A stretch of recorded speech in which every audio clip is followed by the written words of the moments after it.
புதுவை உலா நேயர்களுக்கு என் அன்பான வணக்கம். நான் உங்கள் கலாவிசு, புதுச்சேரியிலிருந்து.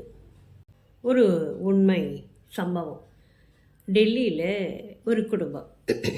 அந்த குடும்பத்தில் குழந்தைகள், அப்பா அம்மா 2 குழந்தைங்க, ஒரு பெண் குழந்தை ஒரு பையன். அந்த பெண் குழந்தை கொஞ்சம் மூத்த பொண்ணு, பையன் அடுத்தது. இவர் ஆர்மியில் வேலை பார்த்துட்டு ரிட்டையர்மெண்ட்டில் வீட்டில் வராரு. வீட்டுக்கு வந்துட்டு இங்கே ஒரு பேங்க்கில் வேலை பார்த்துட்ருக்கிறாரு. ஒரு நல்ல வசதியான ஒரு குடும்பம். ஆனால் ஒரு கண்டிஷனான அப்பா. ஒழுக்கமாக இருக்கணும், ரொம்ப டைம் சரியாக மேனேஜ்மெண்ட் பண்ணணும், கவனமாக இருப்பாங்க. மகள் நல்லா படிக்கிற ஒரு பொண்ணுங்கிறதுனால அதுக்கு கூடுதலாக கொஞ்சம் செல்லம் கொடுக்குறாங்க. பையன் அவனுக்கு படிப்பு வரலை. அதனால் அவன் என்ன செய்கிறான்னா, அவனும் சும்மா இல்லை, பாக்ஸிங் கற்றுக்கிறான்.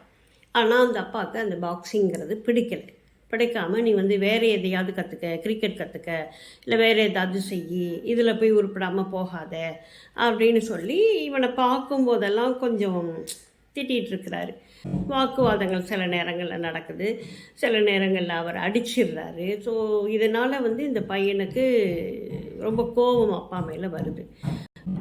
அம்மா அவங்களுக்கு ரொம்ப சப்போர்ட் பண்ணிக்கிட்டே இருக்கிறாங்க, அப்பாவுக்கு சப்போர்ட் பண்ணுறாங்க. நீ சொன்ன பேச்சு கேளு, நீ ஒழுங்காக அந்த நையே அப்பா திட்டுறாங்க அப்படின்லாம் ரொம்ப சப்போர்ட் பண்ணிகிட்டே இருக்காங்கங்கிறதுனால அம்மா மேலேயும் இவருக்கு கோபம் இருக்குது. இப்படிப்பட்ட ஒரு சூழலில் இவன் ஜிம்முக்கு காலைலங்காட்டி ஜிம்முக்கு போகக்கூடிய ஒரு பழக்கமும் இவனுக்கு இருக்குது.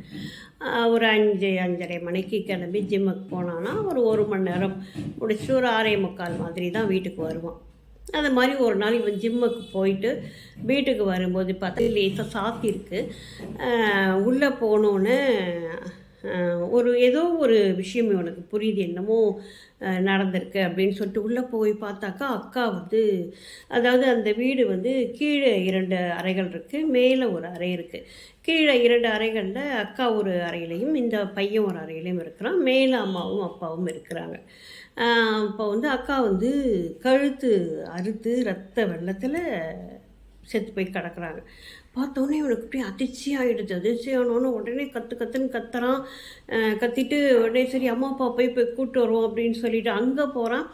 அங்கேயுமே அம்மாவும் அப்பாவுமே அதே மாதிரி கழுத்தறுத்து செத்து கிடக்குறாங்க. இவன் கத்திகிட்டே ரோடுக்கு ஓடி போய் இவன் சொல்லவும் இப்போ அக்கம் பக்கத்து வீட்டில் உள்ளவங்களாம் வந்துடுறாங்க. உடனே காவல்துறையும் வருது. காவல்துறை விசாரிக்கும் போது இவன் சொல்கிறான், இந்த மாதிரி நான் ஜிம்முக்கு போயிருந்தேன், வீட்டுக்கு பார்க்கும்போது இது மாதிரி இருக்குது அப்படின்னு சொல்லிட்டு. இப்போ காவல்துறையோடைய கண்ணே வேறு கண்ணு இல்லையா, அது எல்லாத்தையும் அலசி பார்க்குது. அப்புறம் எய்த்தாப்பில் உள்ள கேமரா ஒன்று இருக்குது.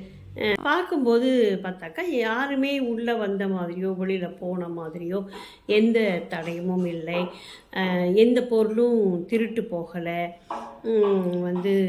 மிகப்பெரிய ஒரு போராட்டம் அந்த மாதிரிலாம் எதுவுமே நடக்கலை.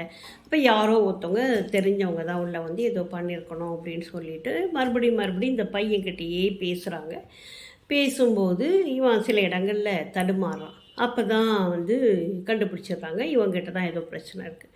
அப்புறம் கொஞ்சம் போலீஸோடைய கவனிப்புலாம் தெரியும் இல்லையா, அந்த மாதிரி கவனித்து கேட்டோன்னே இவன் ஒத்துக்கிறான், அம்மா நான் தான் பண்ணேன் அப்படின்னு சொல்லிட்டு எல்லாருக்கும் அப்படியே அதிர்ச்சியாகிடுது. என்னடா இது, பெத்த அம்மா அப்பா கூட பிறந்த அக்கா இவங்களெல்லாம் ஒருத்தன் கொலை பண்ண முடியுமா அப்படின்னு சொல்லிட்டு. அதுவும் இல்லாமல் அன்னைக்கு அவங்க அம்மாவுக்கும் அப்பாவுக்கும் கல்யாண நாள் வேறு. அந்த கல்யாண நாள் சந்தோஷத்தில் அவங்க மொதல் நாள் எல்லோரும் ரொம்ப சந்தோஷமாக நைட்டு சாப்பிட்டுட்டு படுத்து தூங்குறாங்க. மறுநாள் காலையில் கல்யாண நாள் விசேஷமாக எல்லாம் கோயிலுக்கு போகலாம் அப்படி இப்படின்னு ஏதோ பேசிக்கிட்டு படுத்துருக்காங்க. இந்த நாளில் அம்மா அப்பாவை கொலை பண்ணிவிட்டு கூட பிறந்த தங்கச்சியை கொலை பண்ணணும்னா அவனுக்கு எவ்வளவு ஒரு வெறி இருக்கணும் அப்படின்னு சொல்லிட்டு என்னான்னு விசாரித்தா, இந்த மாதிரி எனக்கு எங்கள் அம்மாவுக்கும் எங்கள் அப்பாவுக்கும் என்னை பிடிக்காது, நேரமும் அடிச்சிட்டு இருப்பார். எங்கள் அக்கா நல்லா படிப்பாங்க, அதனால அவங்க மேலே ரொம்ப ஆசையாக இருப்பாங்க. எனக்கு ஒரு செலவுக்கு கூட கையில் காசு கொடுக்க மாட்டாங்க. அப்படின்னு சொல்லிட்டு அவன் வந்து அவ்வளவு கோபத்தை அவன் வெளிப்படுத்துகிறான்.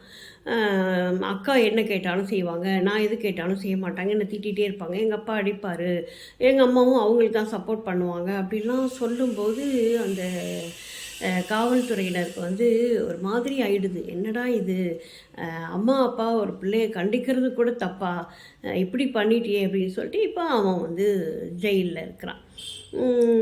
அந்த சொத்து அவ்வளவு சொத்து இருக்குது. அது என்ன ஆகும்? அம்மா அப்பா கூட பிறந்தவங்க எல்லோரும் போயிட்டாங்க, இவன் ஜெயிலில் இருக்கிறான். அது இப்போ யாரோ அதை அனுபவிக்கிற மாதிரி இருக்குது. ஒவ்வொரு நிமிடங்கள், சில நிமிடங்கள் நம்ம வந்து குழந்தைய 2 குழந்தை இருந்ததுன்னா 2 குழந்தைக்கும் பாகுபாடு பார்க்குறது, சில நேரங்களில் ஒரு பிள்ளைய வச்சுக்கிட்டு இன்னொரு பிள்ளைய திட்டுறது, இதெல்லாம் அந்த பிள்ளைங்களோட மனசில், ஆழ் மனசில் வந்து நிறையவே காயத்தை உண்டு பண்ணும். ஆனால் அதுக்காக வந்து இவ்வளவு பெரிய ஒரு கொடுமையை ஒரு பிள்ளை செய்ய துணிவானா அப்படிங்கிறது இன்றைய சமூகத்தினுடைய போக்கே வந்து ரொம்பவே வித்தியாசமாக இருக்குது. பெற்றோர்களும் கண்டித்து வளர்க்கலைன்னா பிள்ளைங்க வீணாக போயிடுவாங்களே. பெரும்பாலும் பொம்பளை பிள்ளைங்களை ரொம்ப கண்டிக்க மாட்டாங்க. அதுங்க ஏன்னா வீட்டுக்குள்ளேயே இருக்கும். பசங்க வந்து வெளியில் போகிறாங்க, வீணாக போயிட போகிறாங்க, வேறு யாரையாவது ஒரு ஃப்ரெண்ட்ஸோட பழகி வேறு விதமாக ஆகிட போகிறாங்க அப்படின்னு பாக்ஸிங்லாம் கொஞ்சம் ஒரு கடுமையான ஒரு விஷயமா இருக்கிறதுனால அதன் மூலயமா ஏதாவது இவன் தவறி நடந்துட போகிறான், இப்படிப்பட்ட ஒரு சில விஷயங்கள் இருக்கும் இல்லையா? அதுக்காகத்தானே பெற்றோர்கள் கண்டிக்கிறாங்க. இதுக்காக கொலை வரைக்கும் போகக்கூடிய சூழல் வந்து பிள்ளைகளுக்கு வருமா அப்படிங்கிறது வந்து மிகப்பெரிய கேள்விக்குறி. இது இன்றைய சமூகத்தின் ஒரு என்ன சொல்கிறது, உச்சக்கட்ட ஒரு நிகழ்வு அப்படின்னு தான் இதை நம்ம சொல்லணும். பதில் சொல்ல முடியலங்க.